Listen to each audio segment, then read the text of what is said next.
Ayatollah Ali Khamenei, তার জন্ম 1939 সালে। তার জন্ম 1939 সালে তিনি জন্মগ্রহণ করেছেন খোরাসানের মশহদ নামে একটি জায়গায় তার জন্ম হয়েছে। তার পিতার নাম হচ্ছে জওয়াদ খামিনি। তিনি হচ্ছেন স্বয়ং হজরত মোহাম্মদ সাল্লাল্লাহু আলাইহি সাল্লামের বংশধর ছিলেন। শিয়াদের অনেক গোত্র আছে, তাদের মধ্যে একটা গোত্রের নাম হচ্ছে ইসনা আশারা। এই ইসনা আশারা হচ্ছে আল্লাহ রসুলের বংশধরদেরকে নির্দেশ করে, অর্থাৎ আল্লাহ রসুলের উত্তরসূরি 12 জন। এই 12 জন হচ্ছে ইসনা আশারা। এই ইসনা আশারা গোত্রেই জন্ম হয়েছে আলী আয়াতুল্লাহ আলী খামিনির।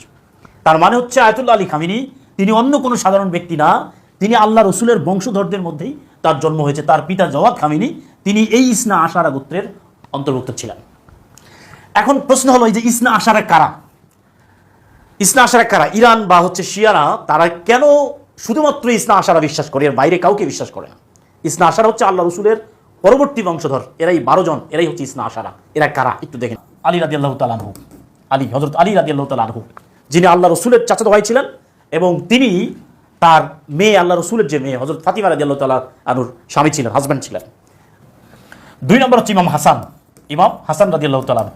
3 নম্বর হচ্ছে ইমাম হোসেন রাদিয়াল্লাহু তাআলা আনহু, যাকে এজিদ কারবালার প্রান্তরে, মুয়াবিয়া রাদিয়াল্লাহু তাআলা আনহুর পুত্র এজিদ কারবালার প্রান্তরে যাকে মর্মান্তিকভাবে, নৃশংসভাবে, হৃদয় বিদারকভাবে তাকে হত্যা করা হয়েছে। অর্থাৎ আল্লাহ রসুলের যে বংশধর সিলসিলা সেটাকে থামিয়ে দেওয়ার চেষ্টা করা হয়েছে এই কারবালার প্রান্তরে, এই মর্মান্তিক যুদ্ধের মাধ্যমে। আলী ইবনুল হুসাইন, যাকে আমরা জয়নুল আবিদিন নামে চিনি। 5 হচ্ছে আল বাকির। 6 নম্বর হচ্ছে ইমাম জাফর সাদিক। 7 নম্বর হচ্ছে আল কাজিম, যাকে আমরা বলি মুসা আল কাজিম। এরপর 8 নম্বর হচ্ছে আল রিদা। 9 নম্বর হচ্ছে আল তাকি। 10 নম্বর হলো আল হাদি। 11 নম্বর হচ্ছে হাসান আল আসকারি এবং 12 নম্বর হচ্ছে ইমাম মাহাদি রাদিয়াল্লাহু তাআলা আনহু। ইমাম হযরত আলী রাদিয়াল্লাহু তাআলা আনহু, তার জামানা শেষ হয়ে গেছে।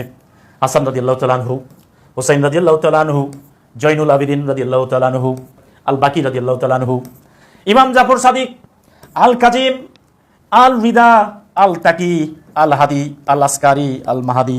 এই মাহাদি পর্যন্ত তাদের ইমাম। তার মানে হচ্ছে আল্লাহ রসুলের বংশধর আল মাহাদি পর্যন্ত থেমে গেছে। ইমাম মাহাদির জন্ম হচ্ছে 869 সালে জন্ম। তার পিতার মৃত্যুর পরে মাত্র 5 বছর বয়সে তিনি ইমামতের দায়িত্ব পেয়েছিলেন। এরপর থেকে তিনি অদৃশ্য হয়ে গেছেন, তিনি গায়েব হয়ে গেছেন, তার অস্তিত্ব পৃথিবীতে নাই। তার মানে হচ্ছে ইমাম মাহাদি তিনি জন্ম হয়েছে কিন্তু তার মৃত্যু হয়নি। তার জন্ম হয়েছে, মৃত্যু হয়নি। শেষ জামানায় যখন অত্যাচার, অন্যায়, অবিচার বেড়ে যাবে, ইসলামের উপরে যখন অন্যায় অত্যাচার নেমে আসবে, ঠিক সেই সময় ইমাম মাহাদি মক্কা শরীফের, কাবা শরীফের রুকন এবং মাকানের মাঝে তিনি বায়াত গ্রহণ করবেন। ইসলামের বায়াত গ্রহণ করে তিনি মুসলমানদেরকে রক্ষা করার জন্য কালেমার পতাকা নিয়ে এই ইরানের খোরাসান থেকে বের হয়ে আসবেন। সুন্নি মতবাদীদের বিশ্বাস হলো হযরত ঈসা আলাইহিস সালামের মৃত্যু হয়নি, ঈসা সাল্লামকে আল্লাহ তাআলা আসমানে উঠিয়ে নিয়েছেন। শেষ জামানায় যখন অন্যায় অত্যাচার বেড়ে যাবে, তখন ইমাম মাহাদির সাথে হযরত ঈসা আলাইহিস সালামও যোগ দিবেন।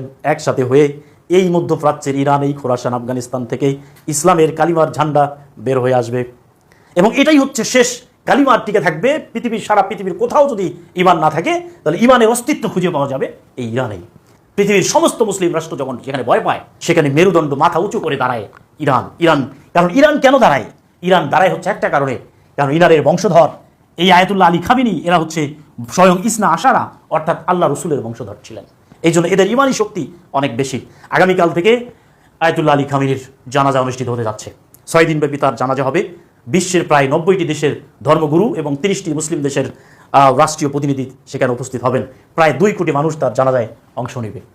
আমরা যারা তার জানাজায় যেতে পারছি না, আমরা তার জন্য একটু দোয়া করতে পারি।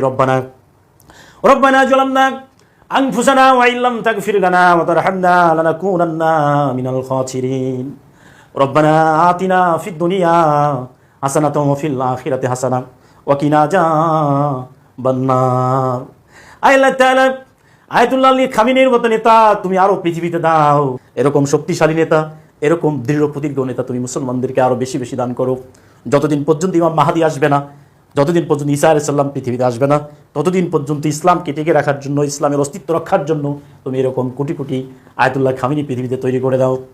আল্লাহ তাআলা তাকে তুমি জান্নাত নসিব করো, জান্নাতের উচ্চ মাকাম দান করো। আল্লাহ সুবহানাকা রাব্বিকা রাব্বিল ইজ্জাতি আম্মা ইয়াসিফুন ওয়া সালামুন আলাল মুরসালিন ওয়ালহামদুলিল্লাহি রাব্বিল আলামিন।